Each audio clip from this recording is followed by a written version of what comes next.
성경 말씀 함께 우리 보도록 하겠습니다. 마태복음 7장 15절부터 20절까지 말씀입니다. 한 절씩 교독하도록 하겠습니다. 함께 교독하겠습니다.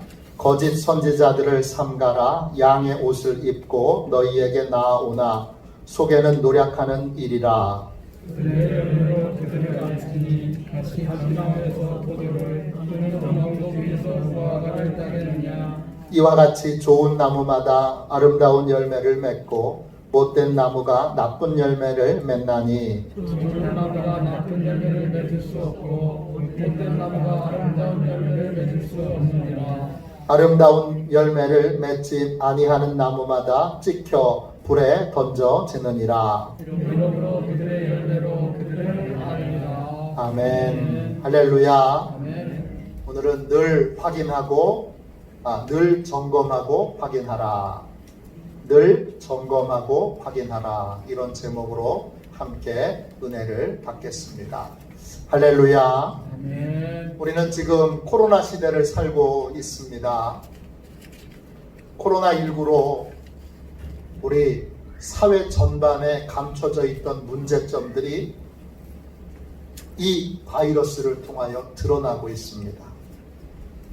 그 중에 하나가 언론 환경의 변화입니다. 이전에는 뉴스나 정보를 어디서 얻었느냐? 신문을 통해서, 라디오를 통해서, 텔레비전을 통해서 정보를 얻었습니다. 그런데 인터넷 환경으로 바뀌면서 급속하게 지금은 인터넷 방송에서 또 인터넷에서 우리는 뉴스를 보고 정보를 받습니다. 전에는 텔레비전이 하는 시간에만 봤던 걸 이제는 하루 종일 핸드폰을 들고 다니면서 뉴스를 보고 동영상을 보고 또 기사를 읽습니다. 젊은 사람들만 그랬는데 지금은 나이가 지긋하신 분들이 핸드폰으로 영상을 보는 것들이 훨씬 더 많은 경우도 있습니다.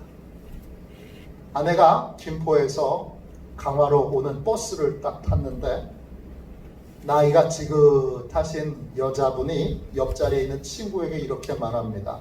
요즘 누가 텔레비전으로 뉴스 봐, 유튜브로 보지.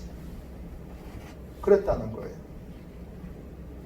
요즘은 나이 드신 분들도 또 꽤 연세가 많으신 분도 다양한 인터넷 동영상으로 뉴스와 정보를 실시간으로 검색하고 확인하고 보는 시대가 됐습니다.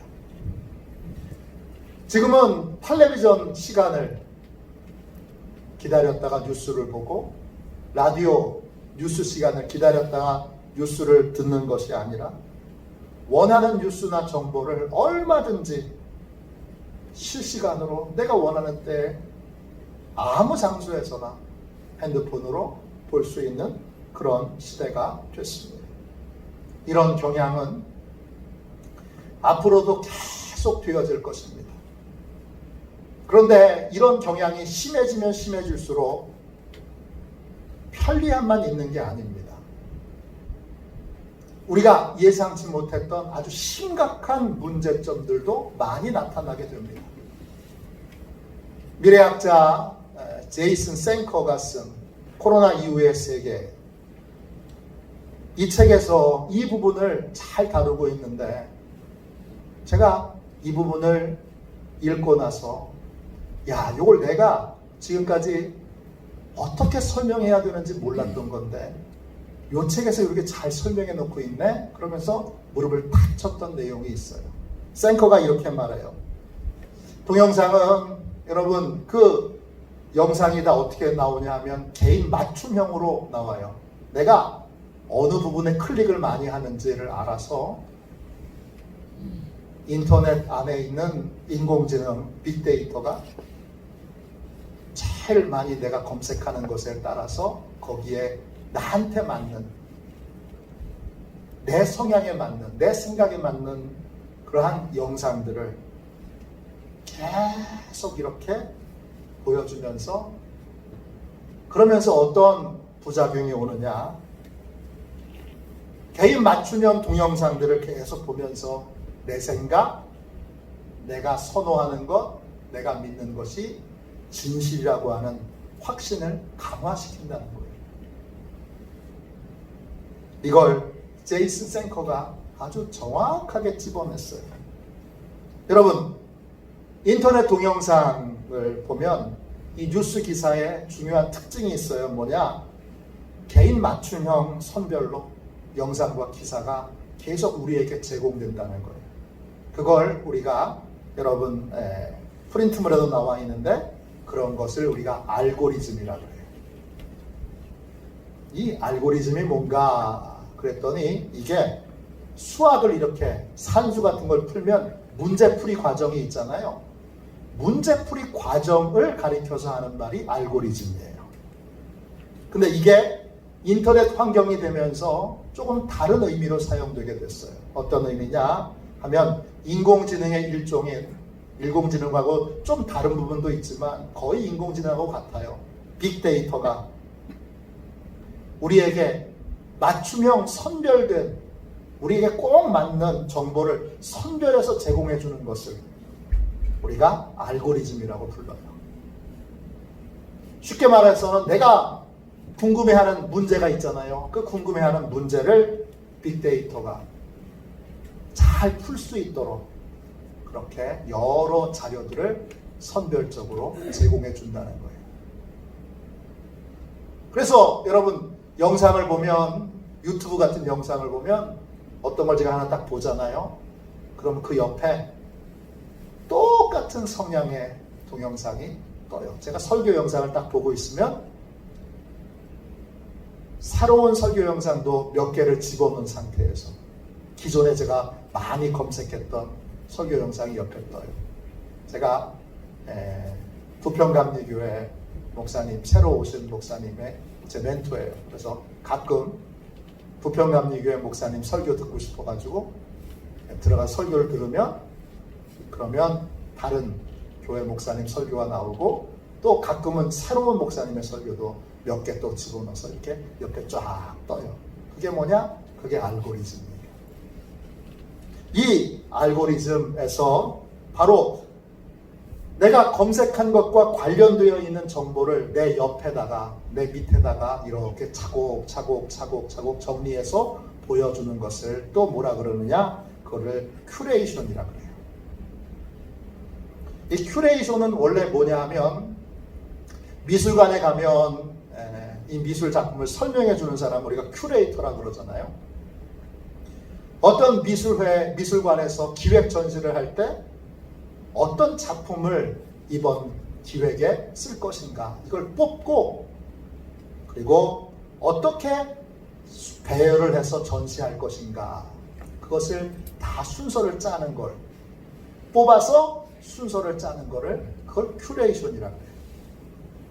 인터넷 환경이 되면서 이 빅데이터가 내가 원하는 정보를 순별로, 순차적으로 다 뽑아서 이렇게 하나씩 배열을 해줘요. 내가 원하는 정보를 하나씩 다 찾지 않아도 빅데이터가 내가 원하는 정보를 알아서 선별해서 딱딱 이렇게 배열을 해서, 그 다음엔 이거 봐, 그 다음엔 이거 봐, 그 다음에 이거 봐, 이렇게 하는 거예요. 제가 가끔 EBS 영상들을 볼 때가 있는데, EBS 교육 영상 가운데 꽤 좋은 것들이 많아요. 4차 산업혁명에 관해서는 정말 탁월한 영상들이 많아요. 그러면 그게 1편 제가 보잖아요. 그러면 그 다음에 2편 보라고 2편이 떠 있어요. 그리고 2편 눌러서 보면 그 다음에 3편이 또 떠 있어요. 이게 큐레이션이에요. 인터넷에 정보와 자료가 얼마나 많아요. 정말 바다와 같은 무궁무진한 정보들이 있는데, 그 정보들이 그냥 제공되는 것이 아니에요. 내가 그 바다에서 그냥 내가 마음대로 막 헤엄치는 게 아니에요. 빅데이터가 나한테 꼭 맞는 거, 내 생각에 맞는 거, 내 성향에 맞는 거, 그것을 하나씩 하나씩 다 이렇게 미리 대열해서 알려줘요. 이런 식으로 정보가 제공되니까 아주 심각한 문제가 나타나는데, 그 심각한 문제를 아까 얘기했던 제이슨 생커는 그 심각한 문제를 조금 어려운 말로 표현을 했어요. 그게 뭐냐 하면, 여러분 보세요. 허위 합의 편향이라고 하는 말이에요. 허위 합의 편향. False consensus bias예요. false는 거짓이죠. consensus는 합의를 이뤘다는 뜻이에요. bias는 선입관이라는 뜻이에요. 허위 합의 편향이라고 불러요. 이 말을 처음 쓴 사람은 누구냐 하면 단 자코라고 하는 교수님이 있어요. 미네소타 주립대학에 계신 교수님인데 심리학 교수님이세요. 한 번은 실험에 참가한 사람들에게 규칙에 관해서 15가지 질문을 드렸어요. 그리고 당신은 규칙을 지킬 것인가, 지키지 않을 것인가, 이걸 물었어요. 그랬더니 두 종류의 사람으로 나눠지겠죠? 규칙을 지키겠다는 사람하고 규칙을 지키지 않겠다는 사람하고 이렇게 나눠질 거예요. 이 두 종류의 사람들에게 물었어요. 다른 사람들은 어떻게 할 것 같으냐? 당신은 규칙을 안 지킨다고 얘기했는데 그러면 다른 사람들은 어떻게 할 것 같으냐? 당신은 규칙을 지킨다고 했는데 다른 사람들은 어떻게 할 것 같으냐? 이렇게 물었어요. 그랬더니 여러분 재밌는 결과가 나왔어요. 규칙을 지키지 않겠다고 얘기한 사람들은 대다수가 89%에서 99%가 내가 규칙을 안 지키는 것처럼 다른 사람들도 규칙을 안 지킬 거라고 다 예상하고 생각을 하고 있어요. 반대로 규칙을 지키는 사람들은 다른 사람들은 다 나처럼 규칙을 지킬 거라고 그렇게 생각하고 있어요. 이걸 단 자코 박사는 허위 합의 편향, 어려운 말이에요. 더 좀 쉬운 표현이 있으면 좋겠어요. 그러니까 간단하게 말하면 이거예요. 내가 믿는 거를 세상 모든 사람들이 다 동일하게 나처럼 믿는다고 생각하는 거예요. 내 의견이나 내 생각과 내 신념과 다른 사람들이 많이 있을 거라고 생각하지 않고 내가 가지고 있는 생각이 보편적인 생각이고 내가 가지고 있는 신념이 보편적인 신념이고 내가 가지고 있는 의견이 아주 지극히 보편적이고 일반적인 모든 사람들이 다 합의하고 동의하는 그러한 생각이라고, 그러한 의견이라고, 그러한 신념이라고 생각하게 만드는 거예요. 그런 그런 선입관과 편견을 가지고 세상을 보게 만드는 것이 인터넷 환경이라는 거예요. 사람들이 인터넷에서 정보를 찾으면 계속 자기하고 같은 성향의, 같은 의견의, 같은 내용의 또 기사와 정보와 영상을 계속 보게 되면서 어떻게 되는 거예요? 허위, 합의, 편향의 이러한 기질들이 강화된다는 거예요. 그러니까 어떻게 되냐 하면 시간이 지나면서 점점점 자기의 의견과 생각을 강화시키면서 지나치게 편견과 선입관을 많이 가진 사람이 되게 만든다는 거예요. 교회 안에서도 그런 분을 많이 여러분 보실 수 있어요. 자기가 생각하는 걸 세상 모든 사람들이 같은 생각을 할 거라고 생각해요. 또 자기의 주장이 세상 모든 사람들의 보편적인 그러한 아주 일반적인 생각이라고 전제하고 말하는 분들이 꽤 많아요. 이게 바로 인터넷 환경에서 뉴스와 정보를 계속 얻으면서 우리에게 나타나는 그러한 문제점이에요. 잘 보세요. 보수 성향을 가지고 있는 분들은 보수적인 성향이 점점 더 강화돼요. 진보적인 성향이 있는 분들은 진보적인 성향이 점점 더 강화돼요. 왜냐? 그 성향에 맞는 뉴스를 딕테이터들이 계속 주니까. 보수적인 성향이 있는 사람들은 다 세상의 모든 사람들이 보편적으로 다 보수적인 성향을 가지고 있다고 확신을 갖게 만들어요. 진보적인 성향을 가진 사람은 또 그렇게 생각을 가져요. 둘이 만나면 대화가 안 돼요. 이 보편적인 생각과 동떨어진 일반적이지 않은 생각을 가진 사람이라고 서로 성향이 다른 사람들끼리 싸워요. 다퉈요. 이러한 현상이 여러분 인터넷 환경이 되면서 점점 심해진다는 거예요. 우리나라에 명확하게 나타나고 있는 현상이에요. 또 다른 심각한 문제도 있어요. 뭐냐? 중요성의 왜곡이에요. 인터넷 뉴스는요, 어떻게든지 조회수가 많아야 돈을 벌 수 있어요. 그러니까 조회수를 점점 높이기 위해서 보다 자극적이고 보다 선정적이고 보다 충격적인 뉴스와 영상을 만들어요. 그러니까 사람들은 점점 어떻게 되느냐 하면 중요한 뉴스보다는 자극적이고 더 충격적인 뉴스를 더 많이 보게 돼요. 핸드폰을 들고 다니면서 계속 자극적인 제목의 뉴스 기사가 떠요. 그러면 웬만큼의 분별력을 가지고 있는 사람이 아니라면 이게 뭐야? 그리고 클릭을 안 할 수가 없어요. 클릭해보면 사실 별거 아닌 경우가 대부분이에요. 제목만 이상해요. 충격적이에요. 여러분, 중요한 뉴스가 있잖아요. 중요한 뉴스는 항상 충격적인 뉴스, 선정적인 뉴스에 덮여요. 예를 들어서 이런 거예요. 어느 연예인이 연애하다가 헤어졌어요. 헤어질 수도 있지. 그게 뭐 대단한 뉴스는 아니잖아요. 그걸 내가 굳이 알아야 될 건 아니잖아요. 또 어떤 유명한 부부가 여러분 이혼을 했습니다.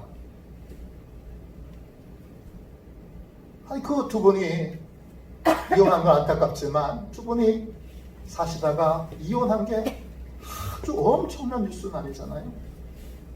근데 인터넷 뉴스들은 이 애인이 헤어졌으면 왜 헤어졌는지 어떻게 헤어졌는지 더 자극적이고 더 충격적인 방식으로 그걸 보도하려고 애를 쓰니까 자꾸 별로 중요하지 않은 뉴스를 우리가 앉아서 보고 있어요. 아니 그 사람들 연애해서 헤어진 거를 우리가 왜 봐야 되는 거예요? 그분의 개인사가 훨씬 더 중요한 뉴스들을 다 가리고 개인적인 사가 왜 우리의 관심에 여러분 중심에 있어야 하냐고요. 끊임없이 인터넷 검색을 통해서 뉴스를 보다 보면 어느 순간 진짜 별로 쓸데없는 중요하지 않은 그러한 뉴스에 우리의 관심이 다 빼앗겨 있는 것을 보게 됩니다. 결국 여러분 인터넷에서 뉴스와 정보를 계속 얻게 되면 그러면 사람이 아주 극단적인 사람이 되거나 아주 지극히 균형을 잡지 못하고 편향적인 사고방식을 가진 사람이 되거나 아니면 별 쓸데없는 중요하지 않은 것에 늘 관심을 빼앗기는 다른 말로 시간 낭비하는 삶을 살게 된다는 것입니다. 코로나 시대는 인터넷에서 뉴스와 정보를 얻게 되면서 우리가 가지고 있는 문제점들을 아주 잘 보여주고 있어요. 어떤 뉴스와 어떤 영상을 보느냐에 따라서 코로나19 바이러스의 상황을 양극단으로 그렇게 보게 됩니다. 한쪽은 너무 심각하게 봐요. 너무 절망적으로, 너무 부정적으로 봐요. 한쪽은 너무 가볍고 너무 쉽게 봐요. 그리고 양극단에 있는 사람들은 다 세상의 모든 사람들이 다 보편적으로 자기처럼 생각하고 이해하고 판단한다고 그렇게 믿고 있어요. 선정적인 기사도 마찬가지예요. 코로나19 바이러스가 이제 예상치 못하게 팬데믹, 대세계적인 유행이 되면서 자극적이고 선정적인 기사들이 얼마나 많이 나와요. 그래서 잘못된 정보를 신문에서, 인터넷에서, 동영상에서 줘서 많은 혼란을 주기도 하고, 그 다음에 그렇게까지 아닌데 충격적인 방식으로 보도를 하게 되면서 두려움과 예상 이상의, 실제 이상의 두려움과 공포를 느끼게 만들기도 해요. 포스트 코로나 이후의 세계는 이러한 인터넷 뉴스, 인터넷 영상이 더 심각해질 겁니다. 그러면 어떻게 될까요? 사회는 더 분열하게 될 겁니다. 세대 간에는 더 많이 소통을 못하게 될 겁니다. 서로 자기가 믿는 것이 모든 사람이 믿는 것이라고 생각하는 이 합의 편향 경향들이 점점점 더 심해질 것입니다. 허위, 합의, 편향의 경향들이 더 심각해질 것입니다. 왜냐? 빅데이터는 끊임없이 내가 원하고 내가 기대하는 그런 방식으로 정보를 계속 우리에게 줄 것이고, 우리는 핸드폰을 놓지 않을 거고, 계속 핸드폰에서 나하고 같은 생각의 기사들과 나하고 같은 생각의 영상을 보며 내 생각을 강화시킬 거고, 별로 중요하지 않는 자극적이고 선정적인 기사를 보면서 시간과 세월을 낭비하게 될 겁니다. 여러분, 이 상황을 심각하게 여러분이 여기신다면 우리는 균형 잡힌 사고를 하기 위해서, 또 쓸데없는데 시간을 낭비하지 않기 위하여 스스로 습관을 고치는 훈련을 해야 합니다. 여러분, 결심만 한다고 균형 있는 생각과 또 분별력 있는 삶을 살 수 있는 것이 아닙니다. 습관을 고쳐야 합니다. 습관은 하루아침에 고쳐지지 않습니다. 많은 노력이 필요합니다. 지금부터 심각하게 이 상황을 여기고 습관을 고치는 훈련과 노력을 시작해야 합니다. 이 노력을 게을리하지 않으면 안 됩니다. 게을리하고 계속 인터넷에서 또 핸드폰에서 보여주는 이 두 가지의 극단적인 삶의 태도를 고치지 못해서 계속 여러분 어떤 한쪽으로 치우치고 쓸데없이 시간을 낭비하는 세월을 계속 보내게 되면 결국 어떻게 되죠? 결국 우리가 2주 전에 나눴던 서울대학교 공과대학교 윤기훈 교수팀이 쓴 책 미래사회 보고서에 나오는 인공지능의 노예로 사는 삶을 살게 되는 거예요. 인공지능의 노예로 사는 프레카리아트의 삶을 살게 되는 거예요. 프레카리아트는 제가 말씀드렸죠. 이탈리아 말인 프레카리오는 불안정하다라는 뜻이에요. 또 그 다음에 플로레타리아트는 여러분 노동자, 노동계급이란 뜻이에요. 이 프레카리아트는 노숙자 같은 불안전한 삶을 사는, 인공지능에게 모든 직장을 빼앗기고 인공지능이 시키는 대로 그렇게 복종하며 그렇게 살아야 되는, 여러분 그러한 끔찍한 인공지능의 노예의 삶을 살게 된다는 거예요. 이런 삶을 살지 않으려면 여러분 인터넷 빅데이터가 주는 대로 맞아 그리고 받아들이는 이 분별력 없는 정보를 그냥 받아들이는 습관과 태도를 고쳐나가야 해요. 여러분 오늘 예수님께서 마태복음 7장 15절부터 20절에 이렇게 말씀하셨습니다. 제가 다시 한번 천천히 읽어볼게요. 거짓 선지자를 삼가라. 양의 옷을 입고 너희에게 나오나 속에는 노략질하는 일이라. 그들의 열매로 그들을 알지니 가시나무에서 포도를 또는 엉겅퀴에서 무화과를 따겠느냐. 이와 같이 좋은 나무마다 아름다운 열매를 맺고 못된 나무가 나쁜 열매를 맺나니 좋은 나무가 나쁜 열매를 맺을 수 없고 못된 나무가 아름다운 열매를 맺을 수 없느니라.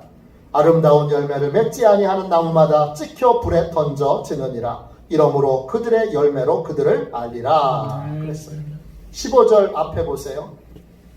거짓 선지자들을 삼가라. 그랬어요. 여러분 인터넷에서 활개치는 거짓 선지자들을 삼가하십시오.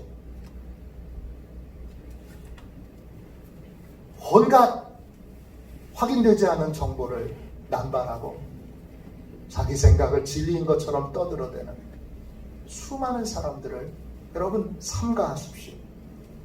삼가하다 헬라말로 프로세초입니다. 주의하다, 조심하다, 경계하다 이런 뜻이에요. 여러분 확인되지 않는 정보를, 확인할 수 없는 주장들을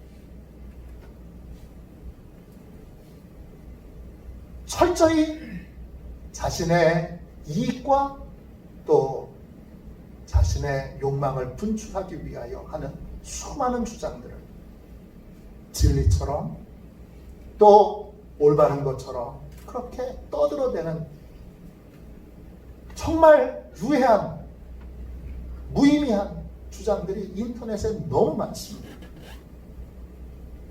심지어는 성경적이라고도 말하는 분들도 있고 복음적이라고 말하면서 여러분 교인들을 향하여 그렇게 여러 가지 것들을 주장하는 분들도 많습니다. 주의하고 조심해야 합니다. 그런데 내가 주의해야지, 내가 조심해야지, 그걸로는 소용이 없습니다. 뭘 바꿔야 됩니까? 습관을 바꿔야 합니다. 주님은 뭐라고 말씀하셨어요? 16절 보세요. 열매로 그들을 알지니 그랬어요. 19절에도 맨 마지막에 그들의 열매로 그들을 알리라 그랬어요. 안다는 말은 헬라말로 에피그노시스예요. 정확히 알다, 구분하다, 분간하다, 충분히 이해하다 이런 뜻이에요. 여러분 정보를 빅데이터가 주는 대로 그냥 받아서는 안 돼요. 정확하게 분별하고 구분하고 또 여러분 그것들 하나하나를 잘 삼가하여 살펴볼 줄 알아야 해요. 그렇게 되려면 뭘 바꿔야 되는 거예요? 습관을 바꿔야 돼요. 떠먹여주는 대로 그냥 떠먹으면 안 돼요. 떠먹여주는 대로 그냥 떠먹다가는 여러분 그러면 배탈이 나게 돼요. 분별하는 습관을 가져야 되는데 이 분별하는 습관은 결심만 한다고 그냥 바로 투시의 은사를 하나님이 주셔서 다 분별할 수 있게 되는 게 아닙니다. 습관을 고치는 훈련과 노력 그리고 시간이 필요합니다. 분별을 위해서 여러분 어떤 노력과 훈련이 필요할까요? 첫 번째 몇 가지를 소개할게요. 첫 번째, 여러분 핸드폰과 인터넷, 컴퓨터를 꺼야 됩니다. 꺼야 돼요. 하루에 최소한 3시간 이상 핸드폰에서 떨어져 있는 시간을 가지셔야 돼요. 컴퓨터 인터넷에서 3시간 이상 떨어져 있는 시간을 가지셔야 돼요. 이지성 작가가 쓴 8 인공지능에게 대체되지 않는 나를 만드는 법, 이 책에 보면 인터넷 전문가들 또 인공지능 전문가들의 자녀 교육법이 나와요. 예, 우리가 잘 알고 있는 스티브 잡스, 빌 게이츠, 이런 분들은 여러분 핸드폰, 아이패드, 이거 스티브 잡스가 만든 거예요. 컴퓨터, 이 프로그램을 만든 사람이 빌 게이츠예요. 근데 이런 걸 자녀들에게 주지 않습니다. 나이가 커서 주더라도 시간을 엄격하게 제한합니다. 페이스북을 공동으로 창업한 존 파커라고 하는 분은 페이스북을 만들었어요. 근데 소셜미디어, SNS를 본인은 하지 않아요. 미국 실리콘밸리에 가면 여러분 페닌슐라라고 하는 사립학교가 있어요. 이 학교는 구글, 애플, 마이크로소프트, 인텔, 그 다음에 IBM, HP 같은 IT 기업의 회장, 사장, 그 다음에 부사장, 이런 사람들의 자녀들이 다니는 학교예요. 어마어마하게 학비가 비싸요. 근데 이 학교에는요, 보세요. 뭐 쓰고 있죠? 칠판을 쓰고 있어요. 보이시죠? 이 학교는 IT 기기가 하나도 없어요. 컴퓨터가 없어요. 이 학교에. 칠판에 분필을 들고 수업을 해요. 아이들은 저처럼 촌스럽게 종이책과 그 다음에 종이 노트로 필기를 합니다. 왜 그럴까요? 인터넷과 인공지능의 노예가 되지 않도록. IT 기업 회장의 자녀들은 그렇게 훈련을 시키고 있는 거예요.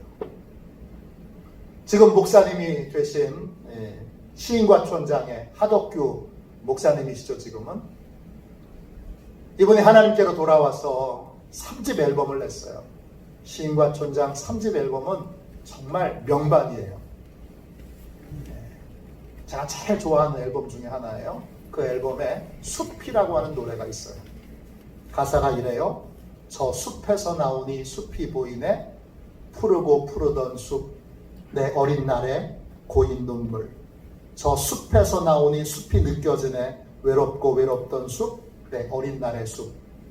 저 숲에서 나오니 숲이 보이네. 푸르고 푸르던 숲, 내 어린 날의 슬픔 고인. 저 숲에서 나오니 숲이 느껴지네. 어둡고 어둡던 숲, 내 젊은 날의 숲. 가사의 내용은 뭐예요? 하나님께로 돌아와서 세상 밖으로 나와 보니까 세상의 실체가 보이더라는 거예요. 세상 안에서 세상적으로 성공하려고 세상 안에서 아동부동할 때에는 어둡고 슬프고 눈물 고이고 고통뿐이었는데 그 세상에서 빠져나와서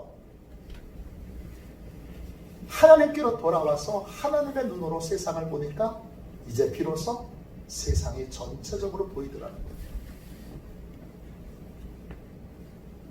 여러분, 인터넷 세상도 똑같아요. 인터넷 안에 있을 때, 핸드폰 안에 있을 때는 인터넷의 실체가 안 보여요. 핸드폰의 실체가 안 보여요. 그럼 어떻게 되죠? 숲속에 있을 때는 숲이 안 보여요. 세상 속에 있을 때는 세상이 안 보여요. 인터넷 안에서 매일 하루 종일 인터넷을 하고 하루 종일 핸드폰 안에서 자기 전까지도 핸드폰을 보다가 자면 핸드폰이 안 보여. 핸드폰의 실체가 안 보인단 말입니다. 적어도 하루에 3시간 이상은 핸드폰을 끄고 인터넷을 끄고 거기서부터 자유한 시간을 가져야 돼요. 그래야 생각할 수 있는 시간이 생겨요. 정보를 그냥 막 들이밀어주니까 그 많은 정보들이 뒤엉켜서 하나도 쓸모있는 정보가 없어요. 정리가 안 되니까. 생각할 수 있는 시간이 없고, 기도할 수 있는 시간이 없고, 분별할 수 있는 시간이 없어요. 그래서 첫 번째 해야 되는 훈련은 뭐냐 하면, 여러분 핸드폰과 인터넷을 꼭 필요할 때를 제외하고는 끄고 검색도 하지 않는 그러한 시간이 필요합니다. 네, 요즘 강화에 새로 핫한 카페가 생겼는데 이름이 멍때림이에요. 멍때림. 네. 이름 잘 졌다고 생각해요. 여러분 아무것도 안 해도 좋으니까 멍 때리고 그냥 가만히 계세요. 그러다 주무세요. 그게 핸드폰을 바쁘게 하고 인터넷을 바쁘게 하면서 별로 중요하지 않은 정보를 자기 전까지 막 보는 것보다 훨씬 유익한 거예요.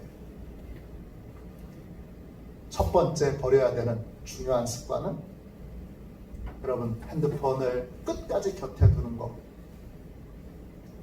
인터넷을 끝까지 계속 하루 12시간씩 16시간씩 인터넷을 보면서 인터넷 환경 가운데 계속 있는 거, 하루 종일 게임하는 거, 하루 종일 뉴스 검색하는 거, 하루 종일 동영상 찾아다니면서 보는 거, 이거를 여러분 끝내야 돼요. 그래야 인공지능에게 인터넷에게 노예로 살지 않게 돼요. 두 번째 보세요. 뭐가 필요하죠? 여러분 인터넷 정보를 분별하기 위해서 어떤 노력과 훈련이 필요하죠? 정기적으로 성경을 읽고 메모하고 묵상하는 시간이 필요해요. 하루에 적어도 30분 이상씩 성경을 읽고 묵상하는 시간을 가지세요.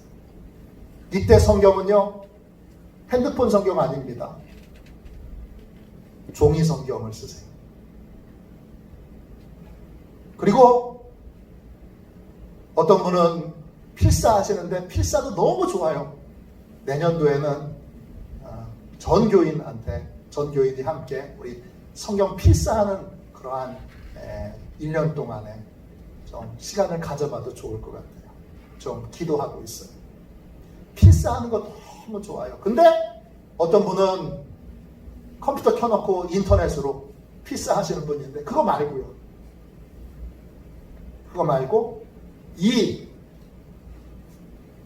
종이로 되어 있는 성경책을 종이로 된 노트에 연필을 들고 실제로 써가면서 꾹꾹 눌러가면서 그렇게 성경책을 필사하고 성경책을 읽어야 돼요. 그냥 읽으면 안 되고 질문이 생길 때까지 읽어야 돼요. 질문이 생기면 노트에다가 그 질문을 적어요. 그리고 그 질문에 대하여 생각하고 또 생각하여 성령님이 답을 주시는 것을 우리가 묵상이라 그래요. 묵상 훈련은 분별력을 기르는데 최고의 방법입니다. 그리고 묵상하기 가장 좋은 책은 성경책입니다. 그래서 성경책을 하루에 30분 이상씩 읽고 여러분 묵상하면 분별력이 생깁니다. 세 번째, 분별력을 생기기 위해서는 어떤 노력과 훈련이 필요하죠? 다양한 분야의 책을 읽는 시간이 필요해요. 여러분 종이책이어야 돼요. 저도 책이 하도 많아서 부산에 책을 상당히 많이 놓고 왔어요. 도서관을 아예 만들어주고 왔으니까. 그런데도 책이 많아요. 그래서 책이 많은 것이 항상 좀 가족들한테도 미안하고 교회에도 미안해요. 야, 이 책을 끌고 다니는 게 이게 보통 짐이 아니에요. 다른 짐은 없는데 책짐이 많아요. 저희 이삿짐 쌀 때 그 이삿짐 싸는 직원이 그랬어요. 부산에서 책 이렇게 많은 사람 처음 본다고. 버리고 교회에 주고 도서관을 만들어주고 왔는데도 그래도 싼 게 100박스예요. 근데 여러분 기억하세요. 인터넷으로 보는 건 여러분 쌓이지도 모이지도 정리되지도 않습니다. 그래서 저는 우리 집사람은 꼭 뉴스를 이렇게 핸드폰으로 보는데 제가 거듭 생각하고 생각해 볼 때 제가 가끔은 얘기해요. 여보, 뉴스도 아예 영상으로 보지 마. 왜냐하면 아내가 뉴스를 보고 여보 이게 참 좋아. 그렇게 저한테 가르쳐줘요. 그리고 한 2달 지나요. 여보 지난번에 당신이 이렇게 얘기해줘서 내가 큰 도움을 얻었어. 그러면 우리 집사람은 잊어버렸어요. 뉴스는요. 이 영상으로 보는 뉴스, 그냥 인터넷으로 보는 뉴스는요. 정보는 많이 주는데 이걸 정리하게도 못하고 또 분석하여 여러분 현실에 이것이 어떤 것이다 라고 하는 것을 깨닫게도 못해요. 저의 경우 코로나 바이러스, 여러분 책을 읽기 전에 영상 많이 봤어요. EBS에 나와 있는 코로나 바이러스와 관련되어 있는 영상을 제가 거의 다 봤어요. 근데 보면 볼수록 헷갈리더라고요. 뭔지 모르겠어요. 많은 정보를 얻었는데 아무것도 정리가 안 돼요. 간단하게 정리가 안 되는 거예요. 근데 이렇게는 안 되겠다. 그래서는 책을 사다가 써머리된 책도 읽고 또 그 써머리된 책 가운데 좋은 책들은 또 사다가 책을 읽으니까 책을 읽고 또 우리 화요일마다 설교 코칭하는 모임에 가서 강의하면서 목사님들과 같이 교제하고 또 질문하고 나누면서 그러면서 코로나 바이러스에 대하여 정리가 되더라고요. 인터넷 정보는요, 여러분, 정보를 주는데 정리해서 주기 때문에 그냥 받아들이든지 아니면 거부하든지 둘 중에 하나예요. 그리고 남지도 않아요. 그러므로 반드시 인터넷과 핸드폰을 끄고 여러분 책을 읽어야 돼요. 종이로 된 책, 다양한 분야의 종이로 된 책을 읽어야 돼요. 내가 어떤 것이 궁금해요. 궁금하면 인터넷으로 찾아보는 것에서 끝나면 안 되고 반드시 책을 거기에 관련되어 있는 책을 읽어야 돼요. 한 권이 아니라 2-3권을 읽으면 비교가 돼서 정리가 돼요. 그러면 분별력이 생겨요. 지금은요, 이 코로나에 대한 책을 저도 한 10권 정도 이렇게 같이 다 꼼꼼히 읽은 것도 있지만 뭐 이렇게 중간에 필요한 부분만 읽은 책까지 다 포함해서 한 10권 정도를 읽었는데 10권 정도 책을 읽으니까 의사 선생님이 하는 얘기가 이제 다 이해가 돼요. 전문가가 나와서 얘기하는 게 이게 뭔 말인지 그전에는 도통 어려운 말 한마디만 나와도 이해가 안 됐어요. 그래서 제가 여러분들한테 일부러 어려운 말도 막 집어넣어서 여기 뭐 여러분 허위, 합의, 편향 이런 말을 뭐 알아들어야 될, 또 굳이 써야 될 사람이 없을 수도 있는데 제가 쓰는 이유는 이러한 용어들이 어떤 의미인지는 알면 별거 아니니까, 별 내용 아니니까 또 그 용어 자체가 더 중요한 용어이기도 하니까 그렇게 되는 거예요. 정확한 정보를 듣기 위해서는, 정확한 정보를 알기 위해서는 책을 읽어야 돼요. 왜냐? 책의 정보가 제일 정확합니다. 오래된 책도, 코로나에 대해서 처음 나온 책도 다시 읽어보면서 이건 초창기에 나온 책인데 지금 많이 바뀌었는데 그래도 다시 읽어보니까 여기 나와 있는 정보가 제일 정확해요. 깜짝 놀랐어요. 야, 이렇게 정확하네. 그러니까 내용이 정리가 돼요. 그 다음에요, 분별하기 위해서 어떤 훈련과 노력을 해야 될까요? 관점이 다른 종이로 된 신문을 읽고 기도하는 시간을 가져야 돼요. 할 수 있는 대로 여러분 종이로 된 신문을 읽으세요. 요즘은 보수, 진보 첨예하게 갈라져 있으니까 여유가 되시면 신문도 두 종류로 읽으세요. 보수적인 신문 하나, 진보적인 신문 하나, 두 개 다 읽어보세요. 여러 가지 사안에 대해서 서로 이야기하는 것을 보고 그리고 기도하는 시간을 가지세요. 그러면 관점이 다른 것을 하나님이 이해시켜 주시고 서로의 차이를 깨닫게 해주시고 그리고 서로 옳은 것과 서로 틀린 것 둘 다 옳지 않아요. 둘 다 옳아요. 그러니까 옳은 부분과 옳지 않은 부분들을 대하여 치우치지 않는 균형 감각을 하나님이 갖게 해주세요. 이게 너무 중요해요. 왜냐? 여러분이 폭넓게 여러 사람들과 사귀고 폭넓게 여러 사람들과 여러분 대화하며 소통하며 살 수 있는 삶을 살아야 하기 때문이에요. 그 다음에 여러분 그 다음엔 어떤 노력과 훈련이 필요할까요? 여러분 5번째 중요하죠. 반드시 일기를 쓰세요. 일기는요 나에게서 빠져나와서 바깥에서 나를 객관적으로 보는 시간이에요. 그러니까 나를 반성하게 해요. 자기중심적인 삶에서 잠시 빠져나오게 하는 시간이 일기를 쓰는 시간이에요.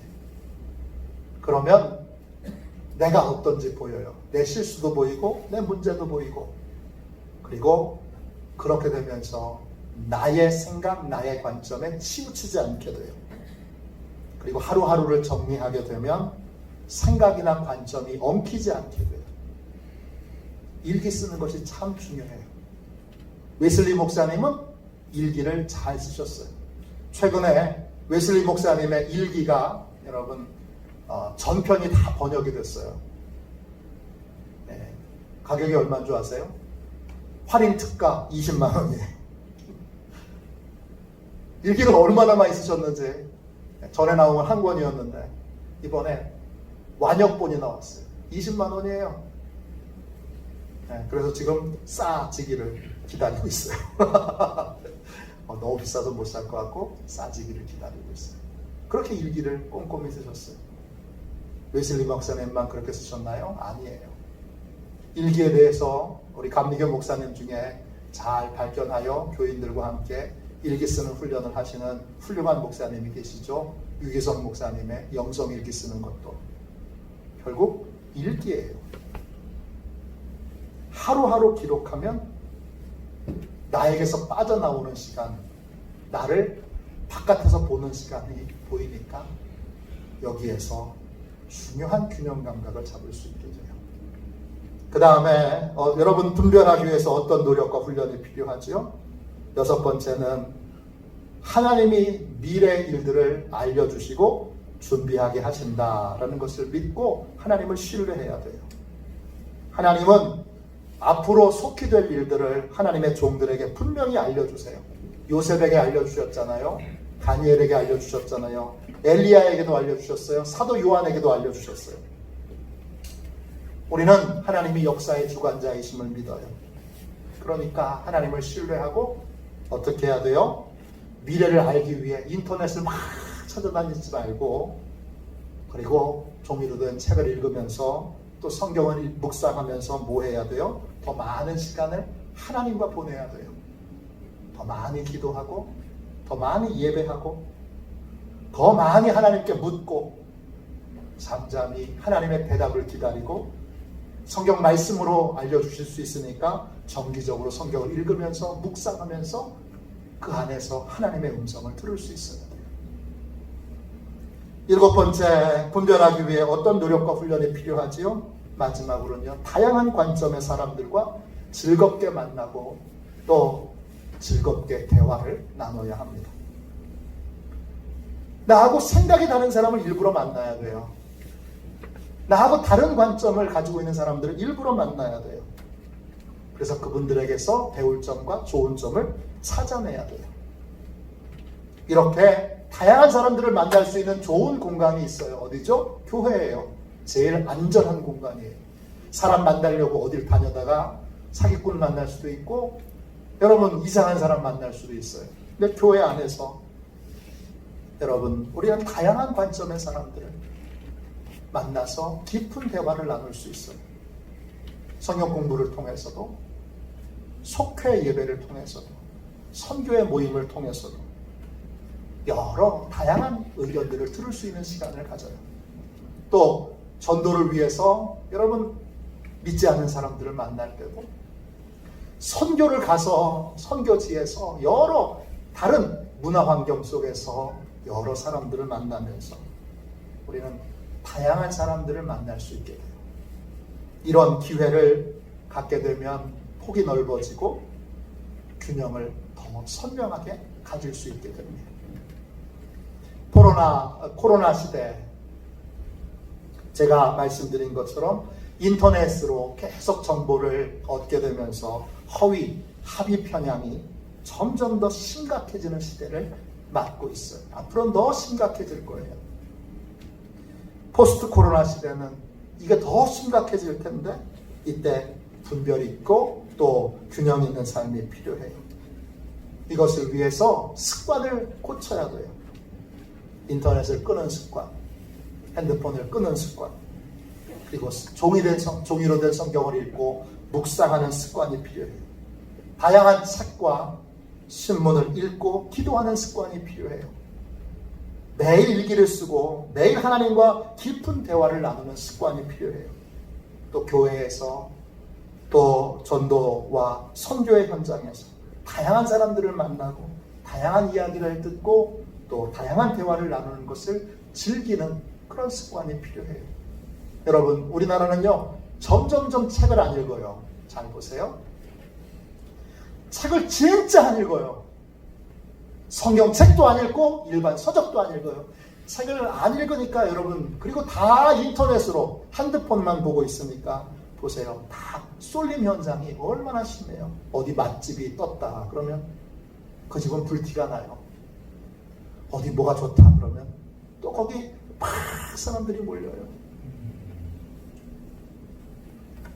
아니, 이건 여러분, 우리 민족이 호기심이 많고 또 진취적인 민족이라는 긍정적인 부분도 있지만, 그만큼 우리가 분별력을 가지고 있지 못하고 책을 안 읽고 있는 거예요. 그러니까 맨날 핸드폰만 보고 있으니까 빅데이터가 알려주는 대로, 빅데이터가 어디 하나 찝어주면, 또 몇몇 사람들이, 몇몇 기자들이, 또 몇몇 유튜버가 뭘 하나 찝어주면, 텔레비전 유명 연예인이 뭐 하나 찝어주면 거기 와 그렇게 몰려들어요. 바람에 나는 겨와 같아요. 이렇게 불면 이렇게 날아가고 저렇게 불면 저렇게 날아가고 뿌리가 없어요. 그렇게도 볼 수 있다는 거예요. 그러므로 여러분, 습관을 고치도록 하나님 앞에 결단하고, 주여, 나는 인공지능의 노예로 살 수는 없습니다. 우리 자녀들에게도 인공지능의 노예로 살게 할 수 없습니다. 저부터 습관을 고치고 우리의 자녀들도 함께 습관을 고쳐 나가도록 그렇게 하나님 지도하겠습니다. 양육하겠습니다. 이렇게 결단하는 여러분 귀한 시간 되시기를 축원합니다. 이 시간 우리